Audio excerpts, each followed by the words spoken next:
Bueno, hermanos, buenas noches. Vamos a dar comienzo a esta enseñanza que seguimos con esta primera carta de Pedro. Voy a pedir que me acompañen, capítulo 2, versículo 11 y 12. Vamos a leer en esta noche. Primera de Pedro, capítulo 2, versículos 11 y 12.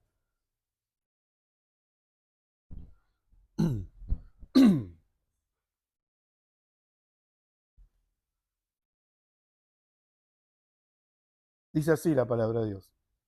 Amados, yo os ruego, como a extranjeros y peregrinos, que os abstengáis de los deseos carnales que batallan contra el alma, manteniendo buena vuestra manera de vivir entre los gentiles, para que los que murmuran de vosotros como malhechores glorifiquen a Dios en el día de la visitación, al considerar vuestras buenas obras. Vamos a hacer una pequeña oración y comenzamos. Padre, te damos gracias, Señor, por, como decía nuestro hermano, por el privilegio que tú nos das de poder orar, de poder estar aquí, Señor. Gracias por este medio de gracia que tú nos has dado como iglesia. Y como cada miércoles venimos, Señor, a que tu palabra pueda también alimentar nuestra vida, nuestra alma, nuestro corazón. Necesitamos cada día de ella. Así como nos decía nuestro pastor, cuán importante es tu palabra para exhortarnos, para animarnos. Y que aun cuando podamos leer una y otra vez algún pasaje, Señor, cuando tú nos quieres hablar a través de tu palabra, es como si fuera que nunca lo hemos leído, Señor. Tu palabra tiene poder para transformar nuestro corazón. Tu palabra tiene poder, Señor, para que actúe en nosotros, tus hijos, los que creen en ti, Señor. Por eso te pedimos hoy que tu palabra, la que va a ser expuesta, la que vamos a poder oír y desarrollar, sea la que pueda transformar nuestro corazón. No sean mis palabras, Señor, que son huecas y vacías, pero tu palabra es la que tiene el poder para transformarnos, Señor.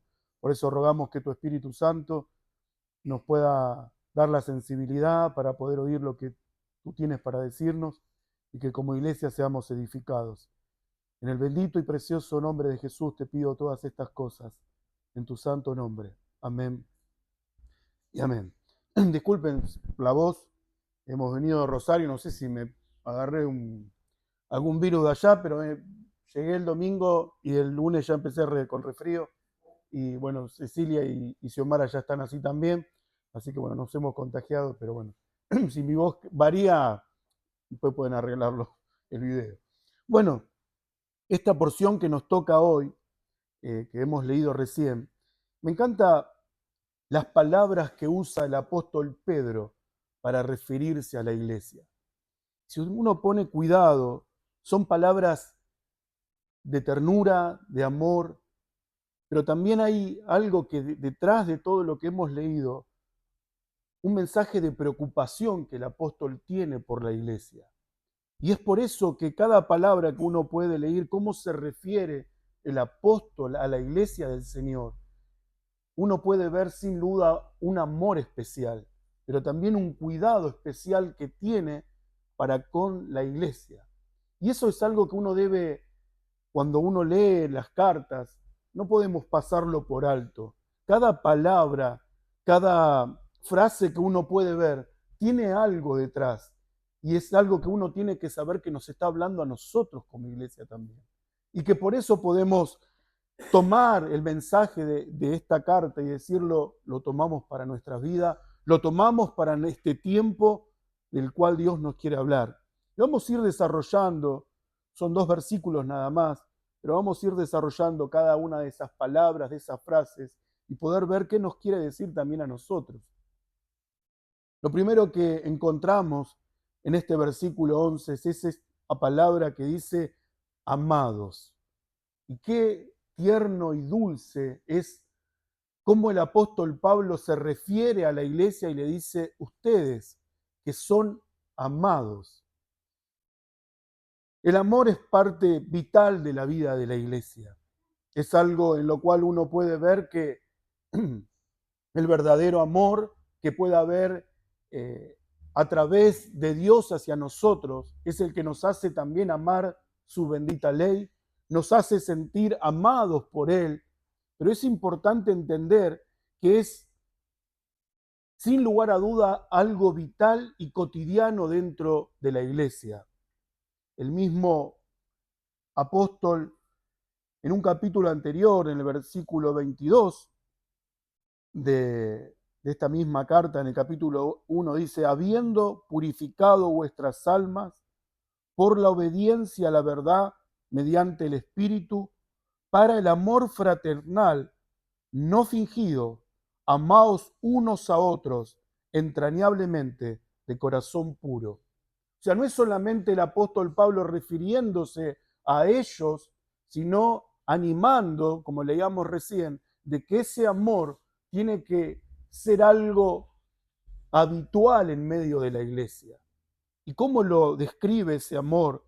Que debe ser entrañable, algo que se ve y que no puede ser fingido, o sea, no puede ser adulterado, no puede ser, como quien dice, disimulado, sino que tiene que ser verdadero ese amor en medio de nosotros. Ahora, ese término que el apóstol usa, podemos verlo que se puede desarrollar en dos aspectos. Primero, el amor que los oyentes reciben de parte de Dios, y que eso es tan importante. Yo creo que un verdadero hijo de Dios no puede dudar del amor de Dios hacia su vida. Y eso es lo que nos hace entender lo insignificante, lo miserable que somos, y que aún siendo lo que somos en nuestra condición, Dios nos ama por igual y aún nos sigue amando a pesar de nuestras faltas cotidianas que cometemos. Eso es algo maravilloso, es algo que nos hace cada día darle gracias a Dios, porque nos sentimos amados por Él. Pero cuán importante es también como el apóstol dice: ustedes son amados por mí. Y eso también se tiene que ver en medio de la iglesia. No solamente, como bien decía hoy nuestro hermano Jere, que no es solamente la responsabilidad de los pastores, sino algo que entre nosotros tiene que haber, ese amor, y que se vea en medio de la iglesia, es lo que Dios nos enseña. Porque Dios nos enseña a hablar acerca del amor de Él. Y eso es importante, que la iglesia pueda hablar y enseñar acerca del amor de Dios. Pero sería tan contradictorio que uno pueda hablar del amor de Dios, enseñar que Dios nos ama, que Dios ama a sus hijos, pero que nosotros no tenemos ese amor. Sería algo contradictorio. Es más, a veces uno quiere explicar las cosas de Dios que son inexplicables y que no podremos jamás entender el amor de Dios, porque el amor de Dios no es pasional como el nuestro, sino que el amor de Dios no tiene esa pasión, sino que Dios nos ama a pesar de lo que somos. Pero sería muy difícil explicar cómo es ese amor de Dios y que la gente pueda decir: pero no lo veo en la iglesia. O sea, la forma de poder describir ese amor y poder enseñar ese amor es a través del amor que las personas puedan ver. Entonces, ese amor no parece tan lejano, no parece tan indescriptible o no parece tan incomprensible, porque se ve. Ese es el mismo amor, porque no es con nuestro amor que amamos a la iglesia o a nuestros hermanos, sino es con el amor de Dios con el cual podemos amar. Porque nuestro amor está cargado de pecado, nuestro amor está cargado de condiciones, nuestro amor está viciado por este mundo. El amor de Dios es ese amor puro, como veíamos recién en ese capítulo anterior, en el cual uno puede ver a Dios a través del amor que un hermano puede dar. Como bien decía hoy Jere, quizás uno no puede ni siquiera imaginar la dimensión, pero cuán importante es que un hermano sienta que lo amás. Qué lindo que es eso. En un mensaje, en un momento oportuno, el poder estar en su casa, el poder visitarlo. Cuán importante es ese amor en el cual uno pueda decir, me siento amado por la iglesia. No solamente me siento amado por Dios y gloria a Dios por eso, pero que también pueda decir, me siento amado por la iglesia. Eso es lo que hace la diferencia. Y eso es lo que hace que las personas que vienen puedan decir, Dios está en este lugar, porque veo ese amor, porque veo cómo se aman los unos con los otros. Y el mismo Señor lo dijo, que creerán cuando, cuando haya ese amor en medio del pueblo. Hay una forma muy linda en la cual lo describe Juan en su primera epístola, en el capítulo 4, versículo 11, dice, amados, si Dios nos ha amado así, debemos también nosotros amarnos unos a otros. Y qué importante es eso, porque cuando uno quiere enseñar, la parte previa a esa enseñanza, sin lugar a dudas, es el amor.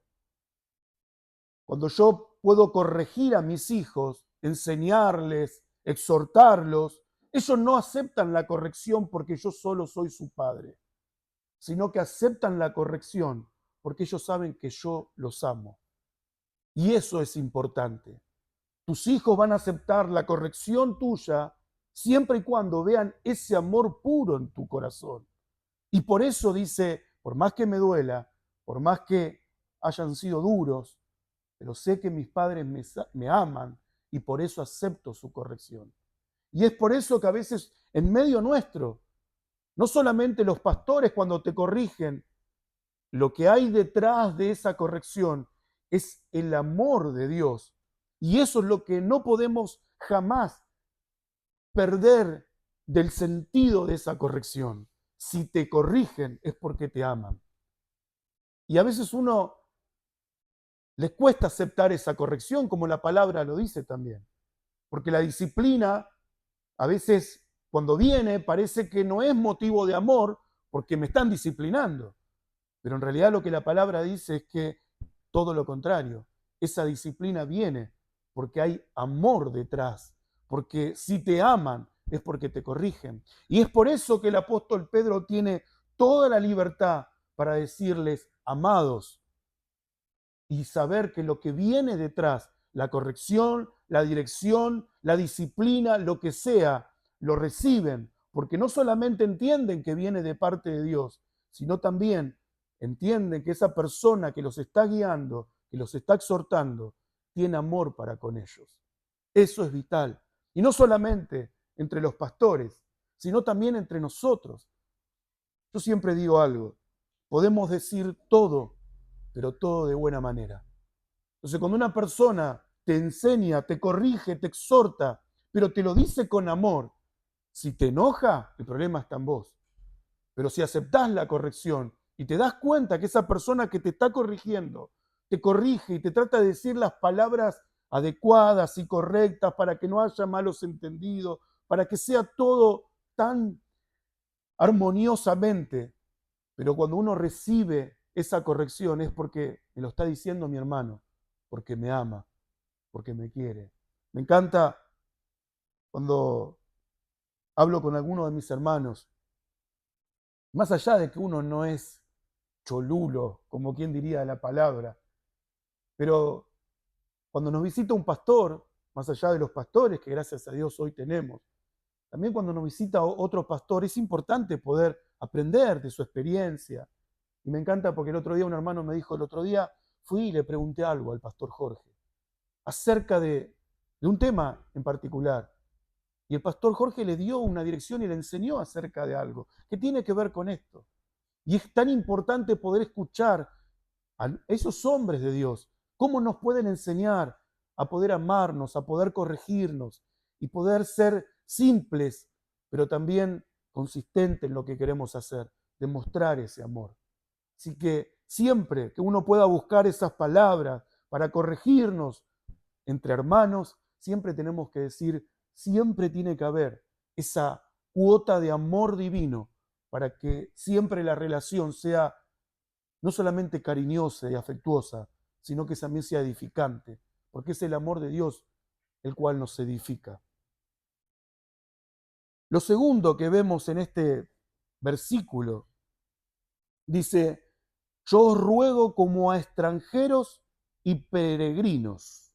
Y esa palabra que usa también el apóstol Pedro, como decíamos recién, no podríamos interpelar a un ruego, a una súplica, como decíamos recién, sin ese amor previo. Pero cómo los trata y cómo los describe a la iglesia, a esta iglesia, que estas personas en la iglesia, por más que sean ciudadanos de este mundo, aún así los ve como extranjeros y peregrinos. Y es fácil poder identificar cuando una persona no es de acá. Una persona que entra y lo escucha a nuestro hermano Grayson decir, hola, ya te das cuenta, esta persona no es de acá. O a nuestro hermano quizás Héctor, por su tono, vos decís, no, esta persona no es de este país. Te das cuenta enseguida por su forma de hablar, por su tono, si es de una provincia o no. Es particular eso.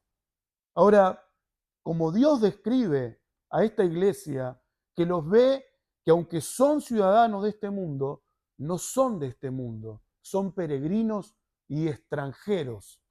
Y qué importante es poder describir eso, porque un ciudadano de este mundo tiene derechos, privilegios, comportamientos que hablan de este mundo. Pero un ciudadano que es extranjero en este mundo se da en una obviedad que no pertenece a este lugar por su forma de hablar, por su forma de expresarse, porque no tiene los mismos derechos, porque no tiene los mismos privilegios que un ciudadano de este mundo tiene. Y eso debe ser algo notorio en medio del pueblo de Dios. Que la gente de afuera, que no conoce a Dios, pueda darse cuenta y decir, vos no sos de acá, vos sos raro. Y esa palabra a veces puede sonar mal, pero sería importante que te puedan decir, no, no te veo como una persona común y corriente, te veo distinto, te veo diferente. Y es importante que eso se pueda hacer notorio en medio del pueblo, en medio de la iglesia. A veces las puertas de la iglesia están tan abiertas que el mundo a veces entra en la iglesia.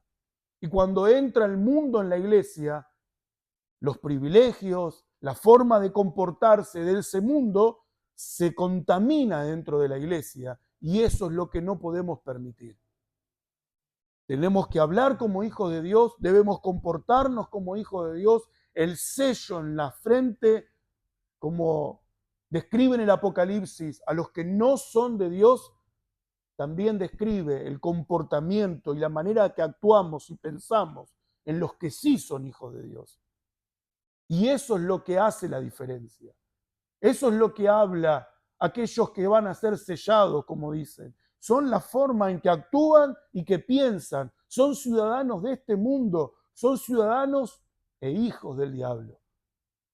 Pero el que es hijo de Dios piensa y actúa de una manera distinta. Y por eso se puede llamar que es extranjero y peregrino en este lugar. Una característica de estos hombres que son extranjeros y peregrinos es porque hay una fe que confiesan. Y eso es algo que puede caracterizar a un hijo de Dios, a un extranjero y peregrino en este mundo, es su fe. Es algo que el mundo jamás va a poder tener. El mundo te puede decir, yo tengo fe en tal cosa, tengo fe en tal persona, tengo fe en la religión, tengo fe en la iglesia. Y hasta te puede decir, sí, yo tengo fe en Dios. Pero si no es nacido de nuevo, si no es un hijo de Dios, no puede portar la fe, porque la fe es algo que Dios le da a sus hijos. Y la fe es notoria y describe a estos extranjeros y peregrinos. En el capítulo 11 de Hebreos dice así: conforme a la fe murieron todos estos, sin haber recibido lo prometido, sino mirándolo de lejos y creyéndolo y saludándolo y confesando que eran extranjeros y peregrinos sobre la tierra. Y es hermoso el capítulo 11 de Hebreos, cómo describe a estos héroes de la fe y muestra qué es lo que ha resaltado en su vida. Y más allá que la fe pareciera una obviedad, pero que por medio de esa fe hicieron proezas, hicieron milagros y demostraron que no eran de este mundo, porque no hablaban como este mundo, no pensaban como este mundo. También podemos ver que estos extranjeros y peregrinos no esperan nada de este mundo, no tienen su ciudadanía en este mundo, sino como dice Filipenses capítulo 3, versículo 20, mas nuestra ciudadanía, está en los cielos, de donde también esperamos al Salvador, al Señor Jesucristo. Como decíamos recién, un ciudadano celestial, de la patria celestial, no tiene nada en que aferrarse a este mundo, sino que todo lo que espera, todo lo que anhela, todo lo que tiene su mente, su expectativa, es decir, yo espero la venida del Señor, y esa venida en gloria es el anhelo y lo que describe a un ciudadano celestial, porque espera su ciudadanía, espera su patria celestial. No está aferrado a este mundo. Un extranjero y peregrino no tiene nada de qué aferrarse. Y eso, hermanos, es algo en lo cual podemos caer. A veces hay cosas insignificantes, pero que estamos pendientes de cosas materiales de este mundo que nos hacen pensar que son importantes y que sin ellas no las tenemos y no podemos vivir. Entonces, no hace la diferencia con una persona de este mundo, sino que vivimos como el mundo vive. Entonces, para ser peregrino y extranjero, nuestra esperanza, nuestros sueños, nuestros anhelos no están en este mundo, están en Cristo, sentado a su diestra, esperando que todo lo que Él ha determinado sea en gloria y podamos verlo a Él, porque eso es lo que esperamos. No esperamos nada de este mundo, no esperamos nada de las cosas terrenales, sino que nuestra esperanza está puesta en los cielos, de donde viene nuestro Señor. Y eso hace esa diferencia. Y como decíamos, que cada palabra que el apóstol usa tiene un sentido y tiene algo muy importante en lo cual podemos hacer hincapié y poder crecer en esta enseñanza que la palabra nos quiere decir en esta noche. Los llama amados, los llama peregrinos y extranjeros, pero acá viene esta exhortación, esta guía, esta enseñanza. Les dice que os abstengas de los deseos carnales que batallan contra el alma. Abstenerse de algo es poder reconocer que ese algo me está haciendo mal.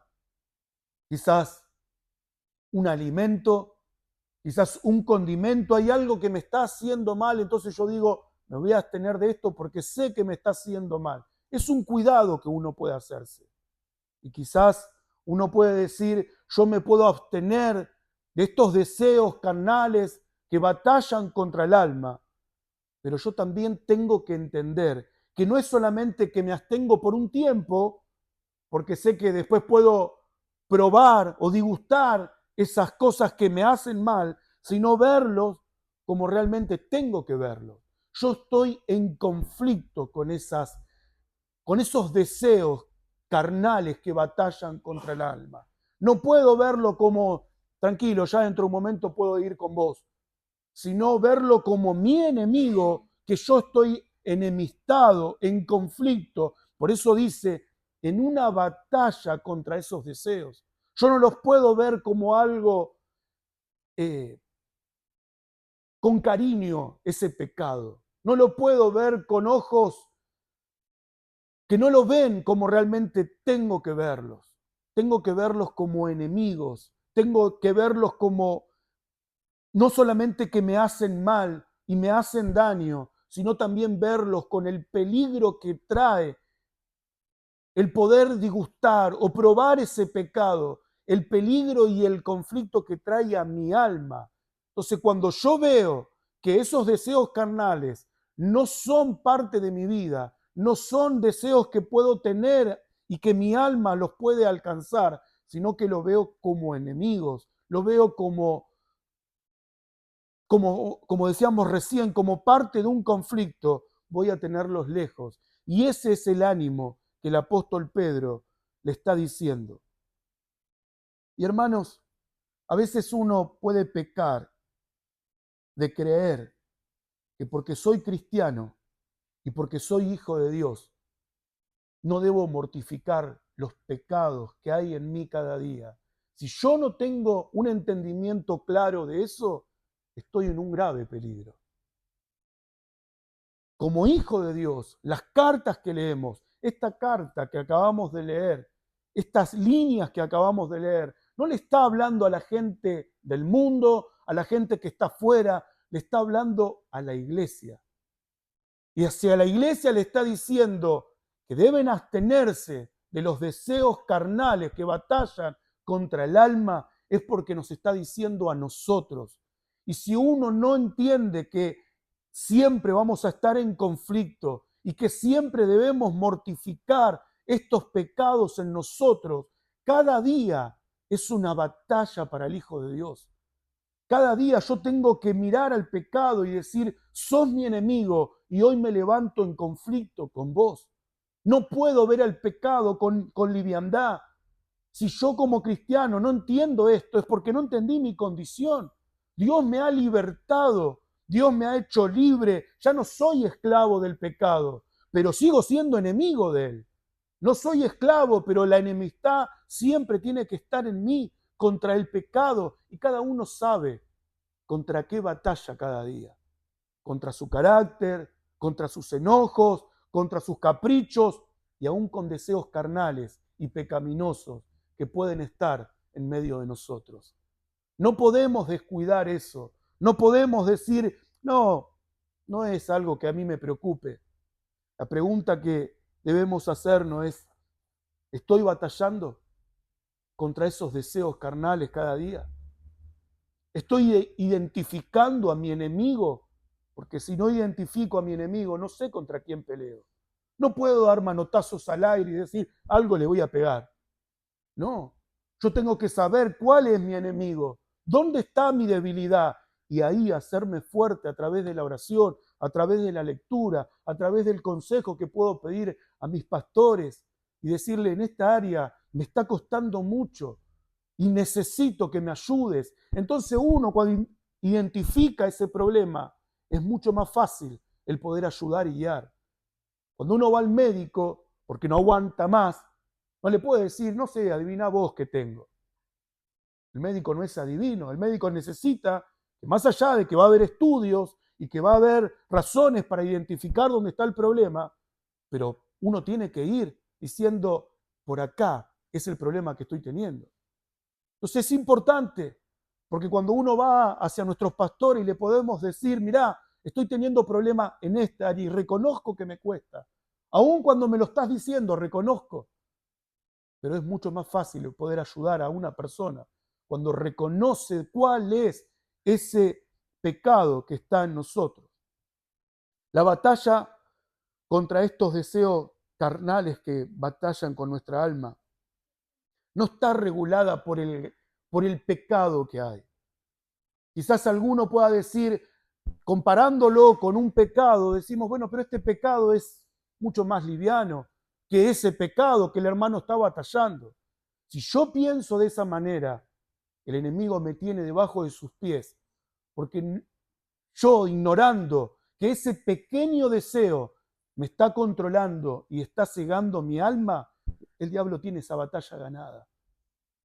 Entonces, nunca menosprecies aún un consejo que se te puede dar, una dirección que se te pueda dar y decir, cuidado, porque ahí hay un problema grave. El poder aceptarlo y batallar contra eso porque cada batalla que yo puedo ganar en el Señor es para su gloria. Y eso debo verlo de tal manera. Gálatas, quiero que me acompañes, capítulo 5, versículo 16 en adelante. Gálatas, capítulo 5, versículo 16 dice así: digo pues, andad en el Espíritu y no satisfagáis los deseos de la carne, porque el deseo de la carne es contra el Espíritu y el del Espíritu es contra la carne. Y estos se oponen entre sí para que no hagáis lo que quisierais.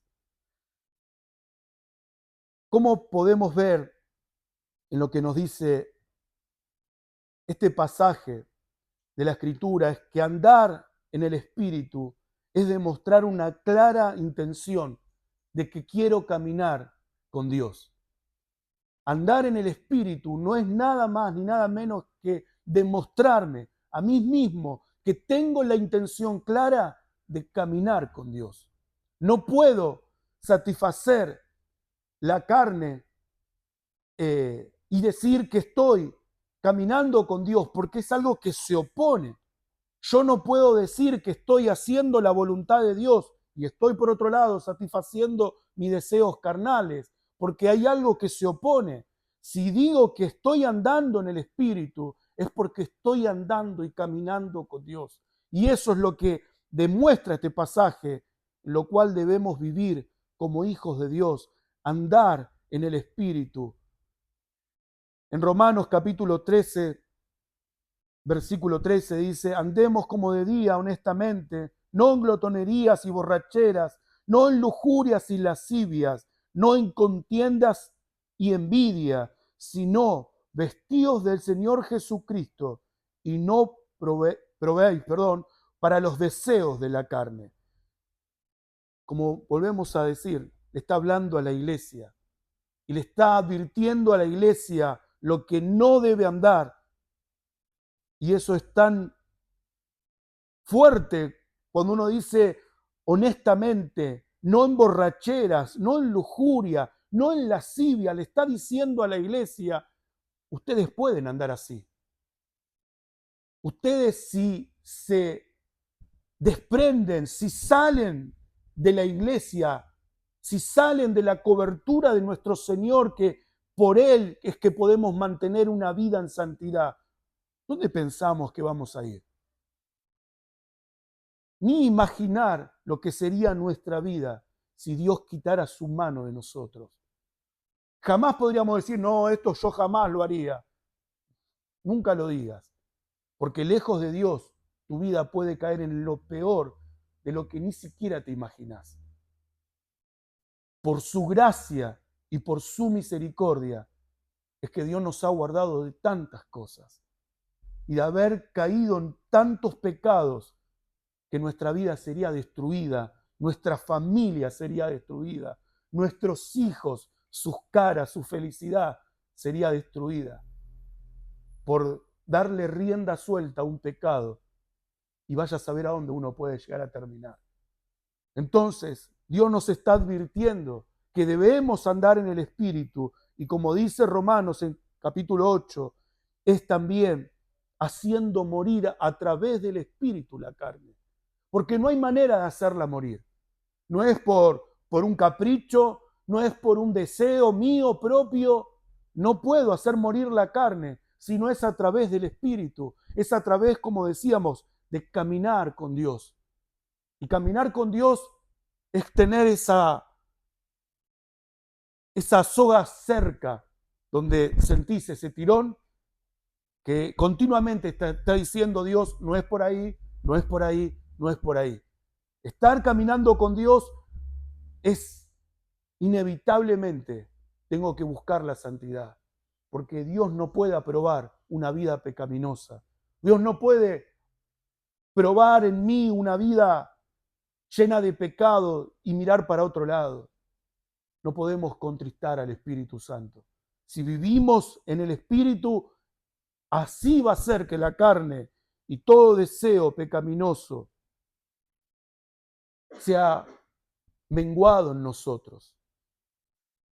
A través de mortificar el pecado y batallar con la carne, también es una forma de mostrar el Evangelio. Cuando uno ve una persona que batalla contra sus deseos, que está viviendo una vida consagrada, los demás que están del otro lado observan y miran ese comportamiento extraño. Como dice, les parece cosa extraña que no hayan y que no vivan en el desenfreno que ellos viven. Mostrar una vida en santidad sin hablar, tan solo por tu comportamiento, es mostrar el Evangelio. Y eso es lo que Dios también nos llama a vivir. Pasamos rápidamente al versículo 12 de esta primera carta. Dice, manteniendo vuestra buena manera de vivir entre los gentiles. El apóstol nos está diciendo de vivir una vida ejemplar en medio de una vida pagana. El andar y el vivir de un hijo de Dios debe estar alineado a la palabra de Dios. No es si a mí me parece, no es yo lo interpreto de esta manera. La palabra de Dios se interpreta a sí misma porque el Espíritu Santo es el que nos da la luz para poder interpretarla. Entonces, el vivir acorde a lo que la palabra de Dios nos dice es hacer lo que Dios nos pide que podamos hacer. Dice que nuestro testimonio siempre va a estar siendo observado por ojos juiciosos de este mundo. Siempre el mundo va a estar esperando que un hijo de Dios tropiece. Siempre. Siempre va a estar ese dedo que señala a nuestras vidas. Y uno lo puede ver quizás en nuestro propio hogar, en nuestra propia familia, si hay personas que no conocen a Dios. Siempre va a estar ese dedo acusador y mirando lo que uno hace, si realmente agradamos o no a Dios.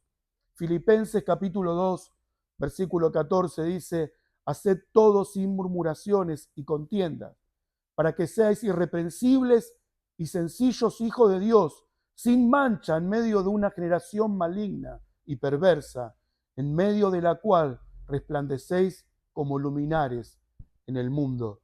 Y también Tito, capítulo 2, versículo 6, dice, exhortaos asimismo a los jóvenes a que sean prudentes, presentándote tú en todo como ejemplo de buenas obras, en la enseñanza, mostrando integridad, seriedad, palabra sana y irreprochable, de modo que el adversario se avergüence y no tenga nada malo que decir de vosotros. Qué importante es considerar estos textos que acabamos de leer y buscar una vida irreprochable, buscar que nuestra vida esté delante como una vidriera, como una carta leída y que eso hable y sea lo que glorifique a Dios. Qué importante es ver, como decía recién en este pasaje de Tito, que los jóvenes demuestren eso. Qué lindo es poder ver una juventud consagrada al Señor. Qué lindo es poder ver a jóvenes que lo que sale de su boca es Cristo continuamente. Y nuestro deber como padres es poder enseñarle eso en nuestra casa, en nuestros hogares. Que los jóvenes demuestren al mundo que hay algo diferente. Que los jóvenes del mundo puedan decir, esta gente no es de acá. Estos jóvenes sí son peregrinos y extranjeros, porque demuestran una vida distinta, diferente. Y tenemos que mostrar esa manera de vivir, esa conducta intachable en medio del pueblo, en medio de la iglesia. Es algo que no es opcional, es un mandato de parte de Dios. Debemos marcar una diferencia, debemos ser distinto a lo que el mundo es. El Evangelio, como decíamos recién, no se predica desde la boca solamente, sino que se predica en el silencio, en el testimonio, en lo que uno guarda y mantiene siempre encendido, siempre demostrando a Dios. Eso es lo que Dios quiere. Para ir rápido, terminando, para que los que murmuran de vosotros como malhechores. Qué tremendo es poder ver eso, ¿no? Porque lo que ha sido difamada la iglesia en el tiempo y en la historia, siempre la iglesia, la verdadera iglesia, fue señalada, aún en la iglesia primitiva, en los primeros años, se la ha culpado de incendiar Roma. Sí, ¿cómo puede ser que la iglesia haya sido señalada? Y la historia dice que sí. Y que por eso se marchó una gran persecución en contra de la iglesia. La iglesia verdadera siempre va a ser calumniada, siempre va a ser mal vista y aún difamada, porque eso es lo que hace el mundo. El mundo quiere siempre difamar a la iglesia. Y cuando recibamos acusaciones, aún son siendo falsas, de nuestra propia familia, no te sueña cosa extraña, porque la iglesia siempre va a ser difamada. La vida de un hijo de Dios siempre va a estar queriendo, aún con mentiras, pero siempre queriendo ser difamada, porque el mundo entiende lo que a veces nosotros no entendemos. Primera de Juan, capítulo 4, versículos 5 al 6 dice, ellos son del mundo, por eso hablan del mundo, y el mundo los oye. Nosotros somos de Dios, y el que conoce a Dios nos oye. El que no es de Dios no nos oye. En esto conocemos el espíritu de la verdad y el espíritu del error.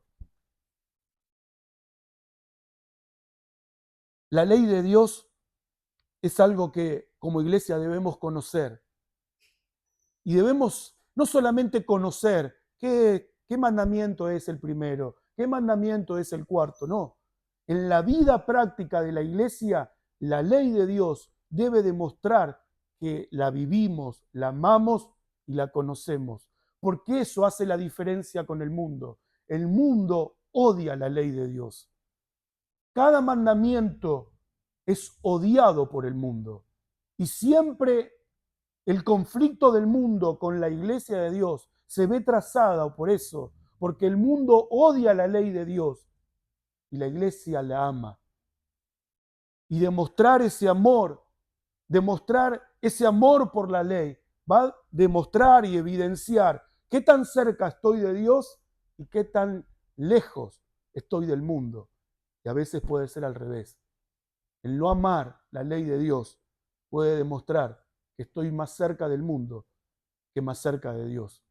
Por eso es importante el poder entender esto, porque el Señor mismo nos consuela y nos dice, recuerden, si el mundo los odia, que a Cristo lo odió primero. Eso fue la palabra que el Señor nos ha dado como consuelo. Cuando uno sienta el odio del mundo hacia nosotros, hacia la iglesia, debemos recordar, a Cristo lo odiaron primero. Y para ir terminando, dice, y glorifiquen a Dios en el día de la visitación, al considerar vuestras buenas obras. Todo lo que hemos leído nos lleva a poder considerar algo, que debemos cuidar nuestra conducta y nuestra manera de vivir delante del mundo y en la iglesia por sobre todas las cosas. Pero el poder entender para qué hago lo que estoy haciendo, con qué propósito lo hago. ¿Es para glorificar a Dios o es para que los hombres me glorifiquen a mí? Hemos visto en todo este tiempo el estudio del Sermón del Monte y decíamos, guardaos de hacer vuestra justicia delante de los hombres para ser vistos por ellos. ¿Recuerdan eso? Qué importante es poder entender que todo se relaciona en la vida práctica de la iglesia, pero el fin de toda buena obra siempre es darle la gloria a Dios. Como decía también en el capítulo 5 de Mateo, así alumbre vuestra luz delante de los hombres, para que vean vuestras buenas obras y glorifiquen a vuestro Padre que está en los cielos.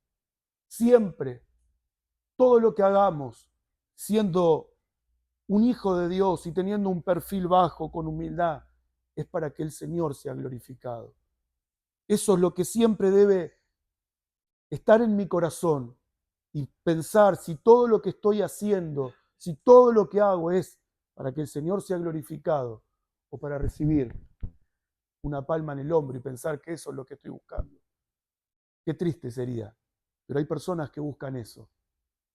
En cambio, un hijo de Dios, un extranjero, un peregrino, un amado por Dios, uno que busca continuamente mortificar su pecado y batallar contra los deseos de la carne, siempre va a decir que Dios sea glorificado.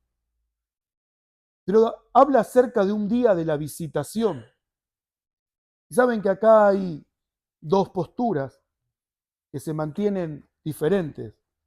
Porque hay una postura que dice que en el día de la visitación se refiere al día cuando el Señor venga. Y muchos contradicen esa postura porque dicen que en ese día ningún incrédulo se acordará de las buenas obras y todo reconocimiento que pueda tener hacia Dios va a ser por sentir la derrota de su alma y glorificar a Dios porque no tiene otra cosa que hacer. Puede ser que sea cierta, puede ser que no, pero también hay otra postura que dice que el día de la visitación se refiere a que esos hombres que antes te criticaban, que antes te difamaban, en el día que Dios les dé la oportunidad y la gracia de venir al arrepentimiento y a la fe en el Hijo de Dios, en ese día ellos recuerden y puedan glorificar a Dios por lo que vieron en tu vida.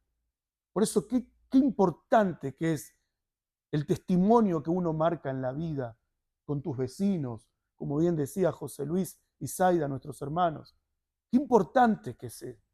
Uno no se da cuenta la dimensión de lo que uno puede hacer con el testimonio y lo que marcamos y lo que demostramos. Aún los vecinos de la iglesia, donde está nuestra iglesia hoy, el testimonio que marcamos, el respeto, la educación, pero también mostrar a Cristo y que el día que el Señor los llame puedan venir al arrepentimiento.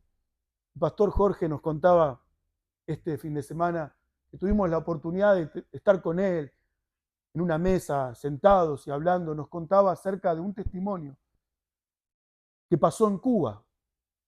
Cuba es un país en el cual todo lo que es la brujería y todas esas cuestiones en cuanto a lo afro están muy a la piel, o sea, es muy común ver esas cosas. Y dice que había una mujer que tenía como vecino a una familia cristiana, a un pastor, el pastor René, de la iglesia de Cuba. Y dice que esta mujer, que tenía un alto rango, digamos, en la brujería, en todo lo que ella hacía, dice que siempre mientras ella quizás lavaba o tenía algo en la cocina, veía por la ventana a esta familia y veía una familia ejemplar. Veía cómo este padre era amoroso con su esposa, era amoroso con sus hijos, demostraba una felicidad. Y siempre esta mujer tenía como una envidia y odio en su corazón por ver esto. Y dice que esta mujer un día no aguantó más y lo paró a este pastor y le dijo: yo quiero hacerle una pregunta. ¿Ustedes qué es lo que tienen que yo no tengo? Y ahí el pastor le dio el paso libre para predicarle el evangelio. Y esta mujer hoy en día es una de las ancianas de su iglesia. Y el pastor Jorge dice, y doy fe y doy testimonio, nos contaba, que esta mujer es amante de Dios. Dice que cuando se convierta el Señor, imagínense, su casa era una santería. Y dice que, como siempre el pastor Jorge nos dice, lo llamó y le echó candela y le rompió todos los muñecos y todas las cosas que tenía. Pero qué lindo es poder ver eso. Ese testimonio de una conversión por lo que sus ojos vieron, por lo que esa mujer cada día veía a través de la ventana de su cocina. Un ejemplo vivo Qué importante es poder marcar ese testimonio. Y es a lo que Dios nos llama. Como hijos de Dios, aquellos que conocen, debemos cuidar nuestra conducta, nuestra manera de vivir. Pero también esto hay algo en lo cual podemos mirar y analizar, que es un llamado a aquellos que hoy no conocen al Señor, aquellos que hoy están sin Cristo y que quizás hoy están en medio nuestro, que también Dios los llama a ese arrepentimiento y a esa fe. Y si Dios en este día te puede llamar a ese arrepentimiento y a la fe, quizás puedas ver las buenas obras que ves en tu familia, en tu papá, en tu mamá, en tus hermanos. Y qué lindo es poder decir, en mi casa siempre se vivió el Señor, aunque yo no lo era. Qué lindo es poder escuchar un testimonio en nuestra iglesia y poder decir, gracias a Dios, porque en mi familia, en mi papá, mi mamá, mis hermanos siempre me transmitieron a Cristo. Y eso es lo que debemos hacer y cuidar en medio de la iglesia. Amén. Oramos. Padre, te damos gracias, Señor, por lo que hemos oído acerca de tu palabra, acerca de tu verdad, Señor. Gracias, Señor, porque nos sentimos amados por ti, Señor.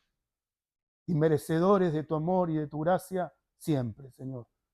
Siempre sentiremos que no somos merecedores de tu inmenso amor. Gracias, Señor, por vernos y por hacernos diferentes, Señor, no por lo que nosotros seamos, sino por lo que tenemos de ti, Señor, en nosotros. Eso marca la diferencia. Y por eso queremos menguar a nuestra carne, a lo que somos, y poder crecer en ti, Señor, para que lo que el mundo pueda ver en nosotros no seamos nosotros, sino que sea Cristo en nosotros. Que crucifiquemos nuestra carne y nuestras pasiones, Señor, que nos cuestan tanto y es tan difícil, pero queremos batallar, Señor. Enseñanos que a través de tu Espíritu es que podemos mortificar el pecado y poder vencerlo, Señor. No es con nuestra fuerza, no es con nuestro intelecto, ni mucho menos con lo que sentimos, sino es a través de tu Espíritu, Señor. Ayúdanos, Señor, a mantener ese testimonio vivo, encendido, que refleje a Cristo, Señor. Y si aún en nuestro propio hogar hay gente que pueda difamarnos y que pueda señalarnos, Señor, oramos por ellos, Señor, para que si en el día de la visitación tú puedes salvar a nuestros hijos, a nuestros seres queridos, a nuestros padres, a nuestros seres amados, Señor, que ellos puedan, Señor, recordar que Cristo siempre estuvo en medio de ellos. Padre, te damos gracias por todo lo que hemos hoy hablado, por lo que hemos orado, Señor, en tu santo y bendito nombre. Amén y amén.